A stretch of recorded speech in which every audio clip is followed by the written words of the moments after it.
Koyek bin Zamzuri, Mantu Pelajaran Terbaik Bahasa Melayu.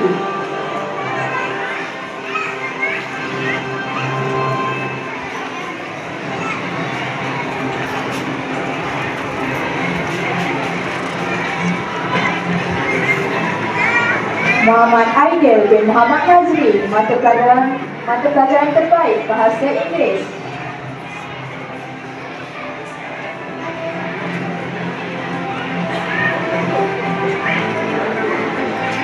Muhammad Ryan Amsyar bin Muhammad Syaiful Syafiq, Mata Pelajaran Terbaik Matematik, Sains, Sejarah dan Muzik.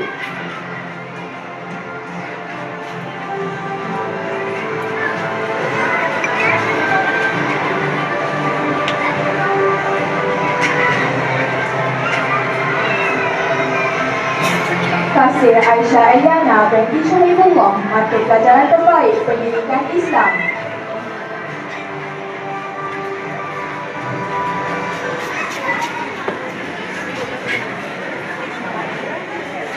Umi Umairah binti Muhammad Zawawi, Mata Pelajaran Terbaik Bahasa Arab.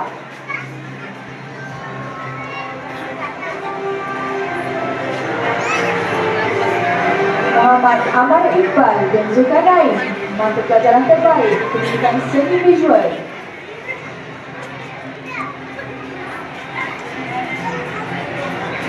Siti Nur Afiqah binti Ahmad Zaid, Mata Pelajaran Terbaik Pendidikan Jasmani dan Kesihatan.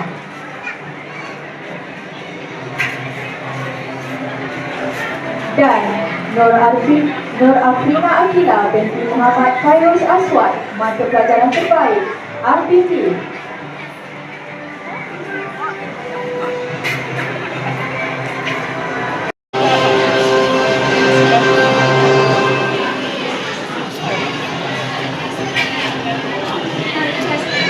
Sidang hadirin yang dihormati sekalian, penyampaian anugerah diteruskan lagi dengan penyampaian anugerah tokoh nilai tahap 1 dan tahap 2.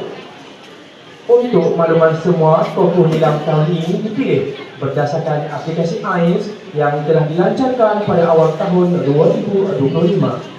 Seiring dengan hasrat Kementerian Pendidikan Malaysia KPM untuk melahirkan murid yang celik IT, setiap murid diingatkan untuk mengambil inisiatif agar tidak ketinggalan dalam melaksanakan tugasan ini tanpa sebarang syarat.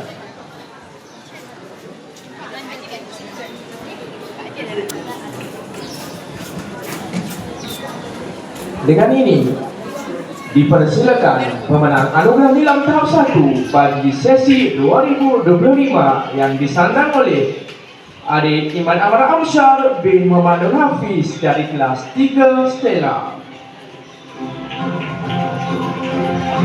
Bagi penerima anugerah Nilam tahap 1, beliau akan membawa pulang sebuah tablet yang menjadi idaman ramai, simbol usaha dan pencapaian cemerlang dalam bidang pembacaan sebagai yang utama.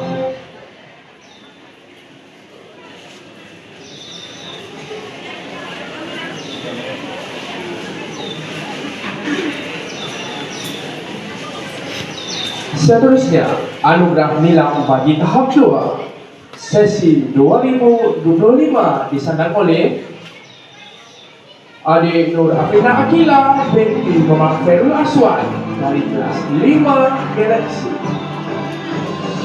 Bagi penerima anugerah nilai tahap 2, beliau pun akan membawa pulang sebuah tablet yang menjadi idaman ramai sebagai simbol usaha dan pencapaian cemerlang dalam bidang pembacaan. Syabas dan tahniah diucapkan kepada para penerima anugerah. Kita nak unboxing hadiah iPad tadi.